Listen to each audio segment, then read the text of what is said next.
Hi, I'm Brian Moriguchi, President of the Professional Peace Officers Association. Welcome to another segment of PPOA On Point. I'm joined here today by Sheriff John Scott, the 31st Sheriff of Los Angeles County. Thanks for joining us, John. Thank you, Brian. Appreciate being invited. Let me ask you a question about your background first so that our viewers can get an idea of what kind of career you've had. Because you've had a career both in Los Angeles and Orange County. Can you tell us about your career? Well, I started in 1969, so it's been 45 years ago. And I worked a stint at Central Jail and then off to Lakewood Station, where I did my patrol. Was promoted to sergeant over to Firestone Station, and then Special Enforcement Bureau.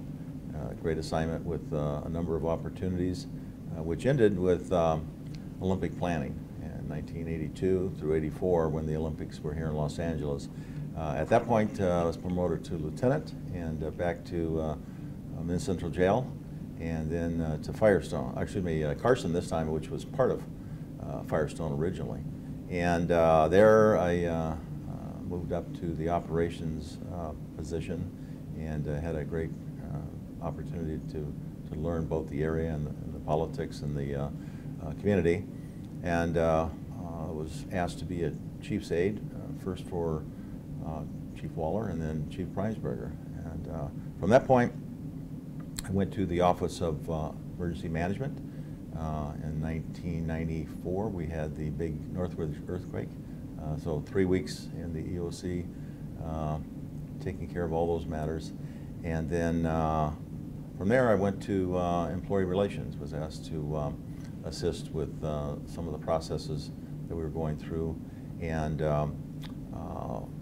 back to an aide then for assistant sheriff, and then promoted to captain. This time I went back to Carson as a station captain. Spent about 5 years there, promoted then to commander, was in charge of North County with the Whiteside Honor Ranch, Pitches Honor Ranch, and then down to the Basin as a commander, working in Central Jail, Twin Towers, CRDF. And from there I was promoted to chief, remained chief of custody throughout the remaining part of my career, which was 2005. So 36 years with LA County, and as you said, then over to Orange County as Sandra Hutchins undersheriff. Had been there for about 6 years when this opportunity presented itself. You were appointed by the Board of Supervisors, correct, to be the interim sheriff? That's correct, just recently. Can you tell me what you think the role is of the interim sheriff? Well, in my case, the role is to be the sheriff in charge of restoring this department's reputation, getting the accountability measures in place, getting the personnel properly situated, and getting the systems that exist or need to be restored or need to be implemented in place, and essentially teeing off for the elected sheriff in December. You've been sheriff now for just a short while, and you've already made some significant changes. You brought back a retired chief, Neil Tyler. Yes. You have eliminated the field deputy positions, and you've addressed some areas of concern like the secret patio. I don't know if it's secret, but it's really not secret internally. But the inclusive patio. The inclusive patio. These are all great changes in the right direction. What other changes do you plan on making? Well, a big thing, obviously, is the people. The people drive this department at all levels, both the executive, middle management, and certainly our first line supervisors. So it's important that I do an assessment. I've been asking each of the assistant sheriffs and chiefs to come to the office. We've been talking about their area of responsibility. I'm adjusting the current department structure and revisiting the org chart. And then I want to ensure that we have the right people, as I like to say, on the bus, in the right seat, facing forward. There has been a lot of news stories coming out about corruption in this department. There's been stories about the excessive uses of force, shipping items to Cambodia, cheating on promotional exams. But the reality is it's a very small number of employees who are doing things that are inappropriate.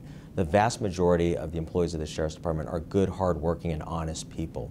Well, I agree that a small number can have a large impact on a department this size. I think the best way to do that is to instill a number of accountability measures that's going to demonstrate clearly what the members are doing, and then to demonstrate to the public how well we're doing. Let me ask you a question about the jails. I mentioned briefly about the use of force in the jails, and there was a county commission on jail violence that was very, very critical of the sheriff and his undersheriff and the conduct of some of the personnel in our jails.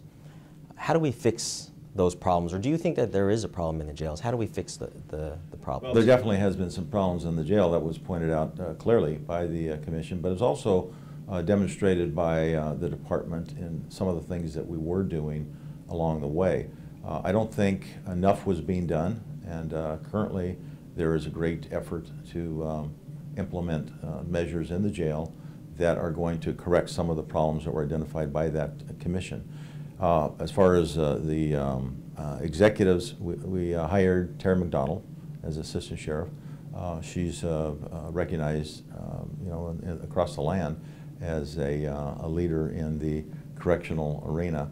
She has done some tremendous things over the last year to help bring about change in the jail. Assistant Sheriff Terry McDonald has brought or restored, I think, the faith in our custody division that it is a real division, it is a respected division, and for many years it was kind of looked at as in a negative way.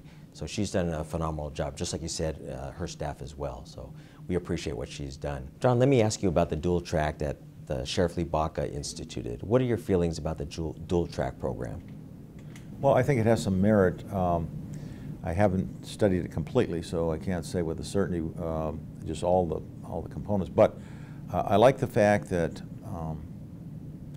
the deputies come to the jail, they spend some time in the jail, and then they have an opportunity to go out and patrol. That provides a foundation that all of us have received and should receive before we go out, in my opinion.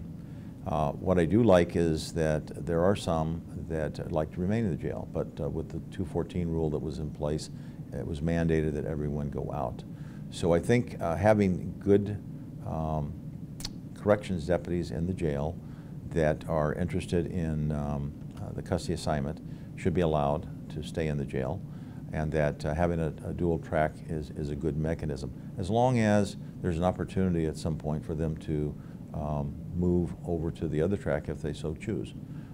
In other words, they may decide that they would like to do something different at some point in their career. And having a department this size with that many opportunities is one of the benefits, so I wouldn't like to see that shortchanged. Let me ask you about the custody assistants who are in the jail, because their career is solely in custody. I mean, we use them other places, but primarily their job function is security in the jails. Do you see the role of a custody assistant changing now with this dual track, since we have basically career custody deputies working right alongside these custody assistants? Well, I see them as working as a team, certainly, and I see their role expanding in the future. I believe it has expanded just since I left 9 years ago. I think there is a need for a professional custody assistant working alongside a professional deputy sheriff, so that we have a professional custody operation. So I think that blending that is going to be the future. There'll be some kind of hybrid that will take place in all likelihood. How that's going to evolve, I don't know.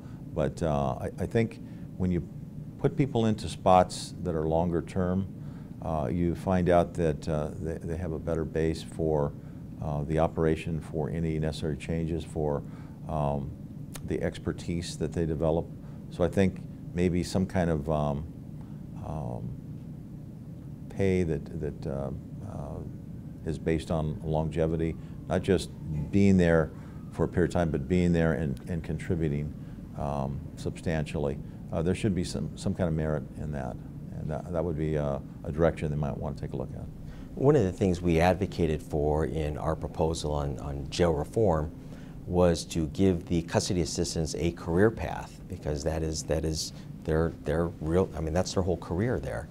We advocated for possibly a bonus spot, a two-striper, for those custody assistants who take on additional responsibility, and that could be like training component, just like we have in the field with deputy sheriffs. Would you entertain, you don't have to give me an answer as to whether you would advocate for it, but would you entertain that concept? Certainly. I think when you're talking about, again, long-term employees, there should be a career path, and I think there should be people that are part of the training that are from that group, because who knows better than the ones that have been in the position. So that certainly would be in the realm of possibility. You currently have 2 assistant sheriffs who have declared their candidacy to run for sheriff in 2014. How is that going to work, having 2 assistant sheriffs under your command right now competing for the sheriff job? Well, I had a chance to sit down with both of them together and explain to them that the operation of this department is #1 priority, first and foremost, and that any campaigning would be off-duty on their own time, and that's with their own personal resources. I think that that's important because the position of assistant sheriff is one of top leadership, and to be absent for the next 4 months would leave a gaping hole in their area of command. But I also think that there could be conflict if they're operating as assistant sheriff one moment and then a candidate the next moment, and declaring their own positions on things as opposed to department position. So it could get unwieldy. I'm not going to allow that to happen, and both of them have agreed to work together and to respect one another.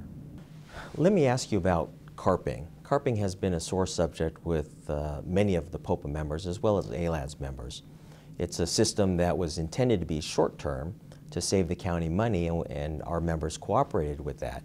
But this has now been many, many years that they have been carping and basically being taken out of their jobs to go reduce overtime by working a line-level position, which is great, except their jobs are suffering as a result of that.